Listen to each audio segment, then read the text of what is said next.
हिंदू धर्म में 3 प्रमुख देवता हैं जिन्हें त्रिदेव के नाम से जाना जाता है, जो है भगवान विष्णु, ब्रह्मा तथा देवों के देव महादेव। शास्त्रों में इनके कई अन्य अवतार बताए गए हैं, जिनके अवतरण के पीछे कोई न कोई अहम कारण रहा है। आज हम बात करने वाले हैं भगवान विष्णु के ही एक ऐसे अवतार के बारे में जिससे जुड़ी एक ऐसी कथा प्रचलित है जिसके बारे में बहुत कम लोग जानते होंगे, बल्कि हो सकता है इस तथ्य के बारे में शायद ही कभी किसी ने सुना होगा। हम बात कर रहे हैं भगवान विष्णु के श्री राम अवतार के बारे में, जिसके बारे में सब यही जानते हैं कि श्री हरि ने ये अवतार रावण का वध करने के लिए लिया था, मगर ऐसा नहीं है। असल में श्री राम के रूप में त्रेता युग में जन्म लेने के पीछे का एक कारण नारद मुनि से भी जुड़ा हुआ है। पौराणिक कथाओं के अनुसार नारद मुनि के अहम को चकनाचूर करने के लिए उन्होंने श्री राम बनकर त्रेता युग में राजा दशरथ के घर में जन्म लिया था। पौराणिक कथाओं के अनुसार देवऋषि नारद को घमंड हो गया कि कामदेव भी उनकी तपस्या और ब्रह्मचर्य को भंग नहीं कर सके। एक बार नारद जी हिमालय में गंगा तट के पास स्थित एक गुफा में तपस्या कर रहे थे।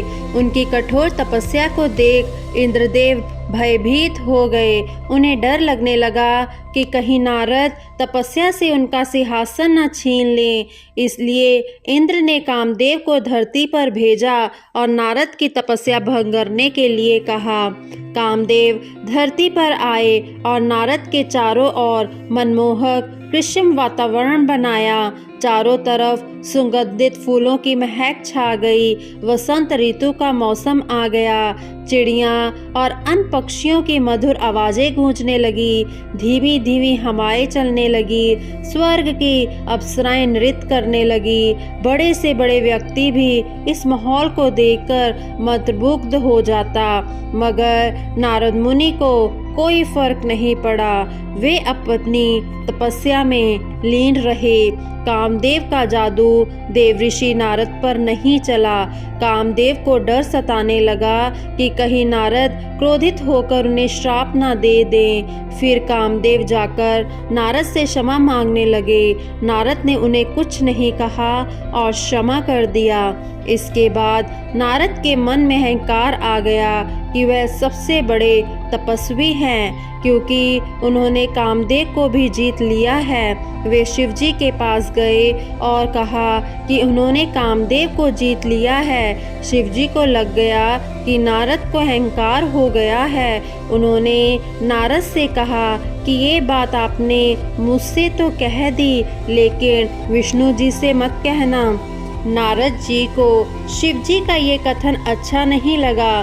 नारद जी ने सोचा कि शिव कैसी बात कर रहे हैं। मैंने इतनी बड़ी उपलब्धि हासिल की है और किसी को क्यों ना बताऊं। वे वहां से विष्णु जी के पास पहुँचे और सारी बात बता दी।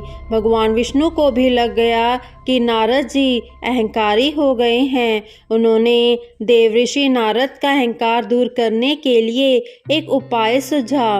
विष्णु जी ने नारद के रास्ते में एक सुंदर नगर बसाया। वहाँ के राजा की एक सुंदर कन्या थी जिसका नाम विश्वमोहिनी था। विष्णु जी ने उसके स्वयंवर की कहानी रची। नारद को भी इस स्वयंवर के बारे में पता चला। वह राजकुमारी को देखकर उस पर मोहित हो उठा। उसकी सुंदरता के सामने देवऋषि नारद अपनी सारी तपस्या भूल बैठे। उन्होंने तुरंत विष्णु जी का आह्वान किया। विष्णु नारद के समक्ष प्रकट हुए। नारद ने विष्णु जी से कहा कि वे उन्हें इतना सुंदर रूप दें कि स्वयंवर में राजकुमारी उन्हें ही चुने। विष्णु जी ने कहा, वो ही होगा जिससे तुम्हारा भला होगा। विष्णु जी के तथास्तु कहते ही नारद का मुख बंदर यानी वानर के समान हो गया। नारद को इस बात का बिल्कुल भी अंदाजा नहीं था। उन्हें लगा कि विष्णु जी ने उन्हें सुंदर रूप दिया है। वे खुशी खुशी स्वयंवर में चले गए। जैसे ही वे स्वयंवर में पहुँचे, हर कोई देखकर उन्हें हंसने लगा। स्वयंवर में वह हंसी का पात्र बन गए। नारद को यह समझ नहीं आ रहा था। बाद में भगवान विष्णु स्वयं वहां प्रकट हुए और विश्व मोहिनी ने उनके गले में वरमाला डाल दी। ये देखकर नारद जी को बहुत क्रोध आया। तब विश्व मोहिनी ने हंसकर नारद जी से कहा कि एक बार दर्पण में अपना मुख तो देख लीजिए। नारद ने वहाँ जलाशय में अपना मुंह देखा तो वानर मुख नजर आया। उन्हें बहुत क्रोध आया और उन्होंने विष्णु जी को श्राप दे दिया कि जैसे मैंने नारी का वियोग सहन किया है, उसी प्रकार आपको भी पत्नी का वियोग सहना पड़ेगा। जब विष्णु जी की माया समाप्त हुई तो नारद मुनि का अहंकार खत्म हो गया। उन्हें अपनी गलती का एहसास हुआ। देव ऋषि नारद ने विष्णु जी से क्षमा मांगी। कालांतर में भगवान राम ने विष्णु जी के अवतार के रूप में धरती पर जन्म लिया और कहते हैं कि नारद के श्राप के कारण ही श्री राम को अपनी सीता का वियोग सहना पड़ा।